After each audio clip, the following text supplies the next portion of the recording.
बरेली से बड़ी खबर। गाजियाबाद की एडिशनल कमिश्नर पुलिस कल्पना सक्सेना पर 2010 में हुए हमले के मामले में कोर्ट का बड़ा फैसला। 3 पुलिसकर्मी और एक ऑटो चालक को 10-10 साल की सजा और 50,000 का जुर्माना।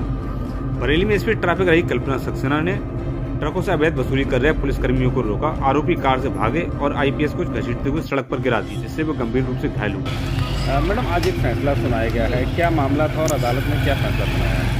ये 2010 का मामला है। यहाँ पर इस समय तत्कालीन तो यहाँ डीआईजी हैं वो गाजियाबाद न्यूज़ वन वाली करते हो। उस समय वो 2010 में यहाँ इसकी ट्रैफिक हुआ करते थे। उनको मुखबिर से सूचना मिली थी कि कुछ उनके ही सिपाही उगाही कर रहे हैं, तो वो इस सूचना पर, मुखबिर की सूचना पर अपने गनर और ड्राइवर के साथ अपनी गाड़ी से तुरंत वहाँ पहुँचे।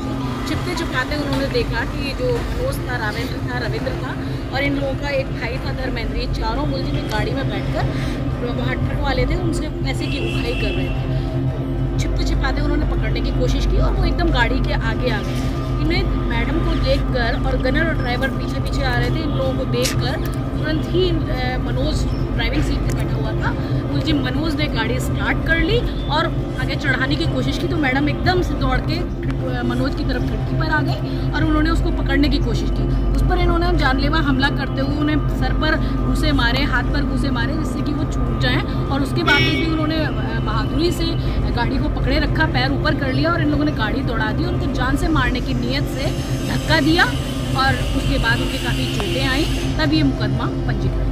उसके बाद इन्वेस्टिगेशन हुई। इन्वेस्टिगेशन के बाद धारा 384, 7/13 पीसी एक्ट और 307, 333, 332 में मुकदमा पंजीकृत हुआ और विवेचना चली और चार्जशीट लगी। उसके बाद प्रोसिक्यूशन की तरफ से मैडम ने ही एक प्रार्थना पत्र दिया था शासन में, और उसके बाद में यहाँ डीएम साहब ने मुझे और एसपीओ साहब हैं रुद्रेंद्र श्रीवास्तव सर और एसके सिंह सर, इन लोगों को अपॉइंट किया इस केस को प्रोसिक्यूट कराने के लिए।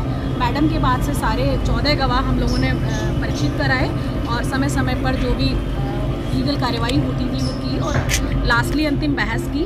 और आज निर्णय आप लोगों के सामने है कि 307 और 333 में सज़ा हुई है, 10-10 वर्ष की सज़ा हुई है और 50-50 हज़ार रुपये का जुर्माना हुआ है। क्या है मामले जिनमें सज़ा हुई है, थोड़ा विस्तार? 307 माने जान से मारने की नीयत से किसी को आप मारना, तो चूँकि मैडम को घसीटते हुए लोग ले गए काफ़ी दूरी तक, 200 मीटर तक कम से कम, और जान से और धक्का दे दिया, तो जान से मारने की नीयत से किसी को मारना 307 है।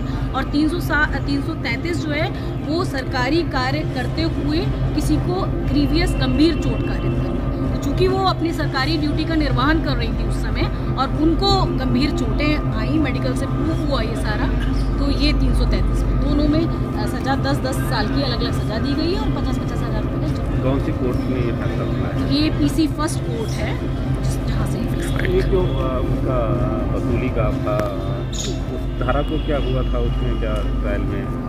384 प्रोसिक्यूशन इसलिए प्रूव नहीं कर पाया बिकॉज विवेचक ने कोई भी साक्ष्य इस बात का नहीं जुटाया। 384 ये है कि धन की उगाही करना, किससे उगाही कर रहे थे ऐसा कोई बयान किसी ट्रक वाले का, ये एलिगेशंस थे कि ट्रक से उगाही कर रहे थे और देखा गया कि वो उगाही कर रहे थे, तो ना तो कोई रिकवरी पैसे की हुई और ना ही उन ट्रक वालों का बयान किसी का लिया गया विवेचक द्वारा, जिससे ये सिद्ध कर पाते हम कि 384 का ऑफेंस मेड, इसलिए 384 की सज़ा नहीं हुई। ठीक।